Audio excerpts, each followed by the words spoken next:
Once again, always great to have you here on the show. Thank you. We're talking about having fun in the sun, but being safe under the sun as well. And first things first, can you touch on the idea of UV radiation? What are the important things we need to know about us being outside? Right, so UV radiation is a known carcinogen. We know that UV radiation causes skin cancer. 80 to 90% of skin cancers are related to UV radiation. 1 in 3 cancers worldwide is a skin cancer.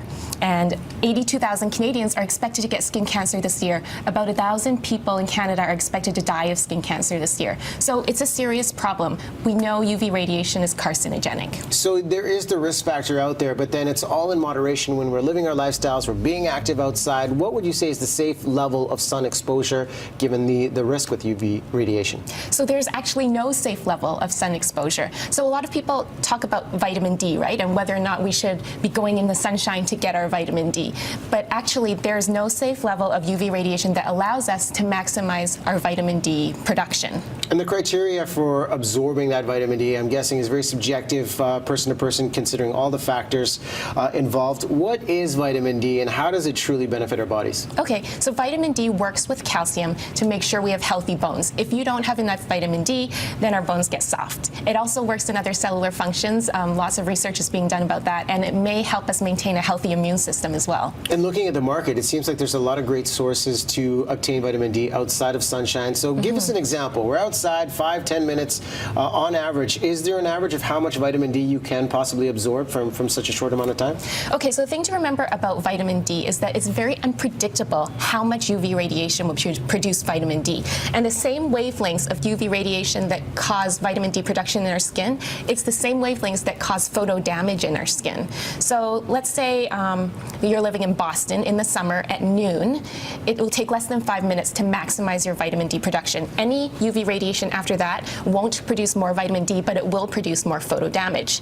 That's in the summer. In the winter, at latitudes above 35 degrees, we probably don't get enough vitamin D through the sun and through UV radiation. And then there are the other options of vitamin D. My naturopaths introduced the idea of taking them in drops. I know they're in pill format. What are the best sources for vitamin D?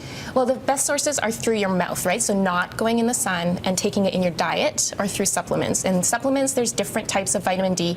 Usually, most experts think that D3 is the best. And then in your diet, you can get it from oily fish like salmon, trout, tuna, herring, mackerel. If you have it from tuna or mackerel, some of those fish have more mercury. So especially if you're a pregnant woman, you have to be really careful about how much mercury you're getting in your diet. Egg yolk and milk, fortified products like orange juice, breakfast cereal, all those kinds of things have vitamin D. And with all these sources, I'm sure it's different, male, female, adults, kids. What are we looking at for a healthy daily dose of vitamin D?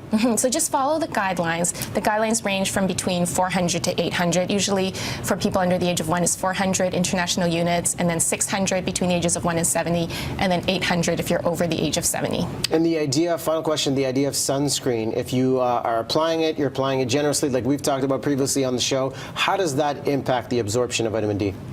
So we always recommend applying sunscreen to prevent skin cancer, right? And studies have shown that applying sunscreen does not cause vitamin D insufficiency or vitamin D deficiency. And the reason for that is probably because we don't apply sunscreen properly, right? We don't apply enough, we don't apply it evenly, and then we don't reapply. So lots of UV radiation is still probably getting through. And as I talked before, 5 minutes in the summer, that's all you need, right? We're probably just getting that through our hands and on our face already. So sunscreen does not prevent you from getting your vitamin D.